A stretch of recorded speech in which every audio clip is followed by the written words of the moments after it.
अड़े उथी निभागा उथी, चंडनि जा चङा मुड़स अञा ताईं ऊंधो लॻो सुतो पियो आं। अड़े मूंखे ॾिस केॾो सवेर खां उथियो आहियां, इंतज़ारु पियो कयां त मुंहिंजो भाइटियो उथंदो, मूंखे चांहि ऐं पापा वठी आणे ॾींदो, पर अहिड़े भाइटे खां त भींग भली आहे, अञा ताईं निभागो ऊंधो लॻो सुतो पियो आहे। अड़े महांगाई त सभिनी खे मारे छॾियो आहे छोरा, हाणे तूं त पंहिंजी चंडराई सां न मार।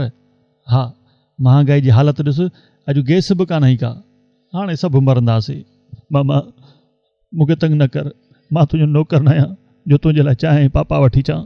भले भले, अहिड़े पुट तोखे पाले वॾो कयो आहे, निपायो आहे, इन जे लाइ त तूं असांखे चांहि पापो बि न वठी ॾे। भेणा शर्म जहिड़ी ॻाल्हि आहे छोरा, पाण पेप्सी पियो पीए, उहा बि शराब जी बोतल में विझी, ऐं असांखे चांहि पापो बि नथो खाराई। अफ़सोस आहे यार, अफ़सोस आहे, तोखे त रुॻो अदाकारी जो जुनून। मामा मुंहिंजी अदाकारी खे कुझु न चओ, तोखे ख़बर आहे त अदाकारी छा हूंदी आहे। भले ही पुट आयो आहे अदाकार, वाह वाह। अड़े तोखां त ग़ुलाम हुसैन उमराणी चङो आहे जेको ॻाईंदो आहे, मजबूर आशिक़ मजबूर आहे, भली केॾो बि कंधार हुजे।